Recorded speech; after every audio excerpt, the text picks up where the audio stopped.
close in prayer? I don't think Brady will be able to.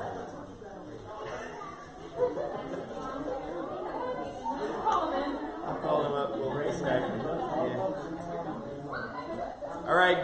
Good evening, and if you would go ahead and open your songbooks to song number 493. Brother Tim is going to be leading us in a song. In just a moment, Brother Eric will close us out with a word of prayer. But before we are dismissed, I want to draw your attention once again to the book of James. And I so appreciate all the effort that Brother Tim is putting into this study as we're going through this book verse by verse.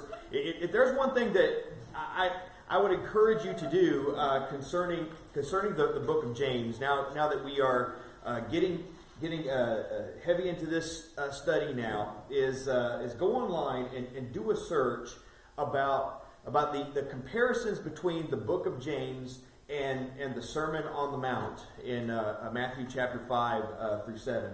I'm just taken by all the similarities between what we find in the book of James and what Jesus had said and had taught.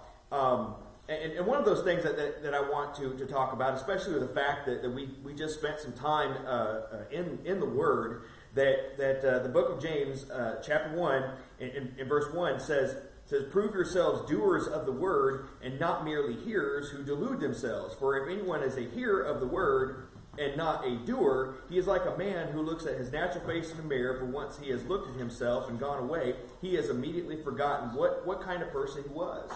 When we take a look at this statement here, we might walk away with the idea that there's two different types of people. There are hearers of the word, and then there are doers of the word. But the fact of the matter is that both the hearers of the word and the doers of the word are actually both hearers of the word. Just one person is a bit different in what he does with what he hears.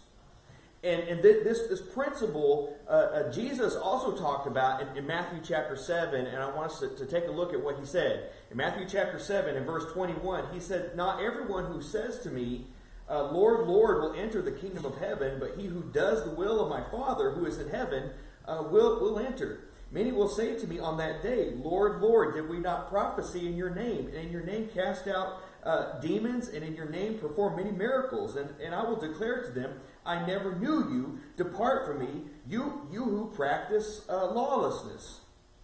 So as we get into these verses here, think about what we just read in James chapter 1, in verse 24.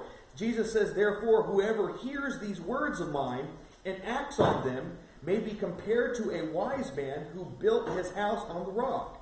And the rain fell, and the floods came, and the winds blew and slammed against that house, and yet it did not fall, for it had been founded on the rock.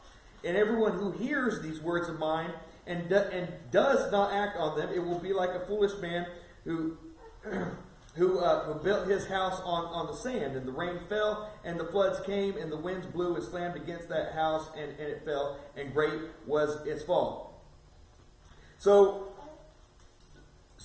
we look at verse 24, where Jesus again says that everyone who hears these words of mine and acts on them, that is an individual that is hearing the word, and he is doing. He is hearing and he is obeying. But there's another type of hearer. That's one who hears and does not obey. So if there's one thing that I would like to encourage you to do, especially as we're going through the book of James, a very practical book. A lot of the things that we can pull from here, especially when it comes to wisdom. A lot of people have called the book of James the Proverbs of the New Testament. There's going to be a whole lot of application for the Christian. So again, as we're studying, as we're hearing the word, let's make sure that we're proving ourselves doers and thereby being obedient to the things that the Lord would have us to do.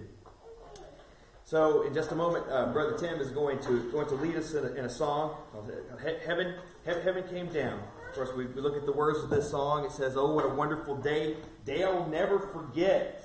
And after I've wandered in darkness away, Jesus, my Savior, I met." We sing this song. It's that wonderful day when we obeyed the gospel. A day I will never forget. You know, we sing the song. We say, "I'll never forget it." But you know, are we singing it with faith?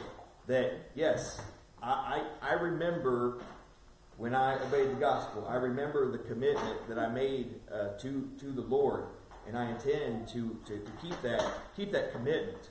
Let's remember these things, of course, as we're led in the song.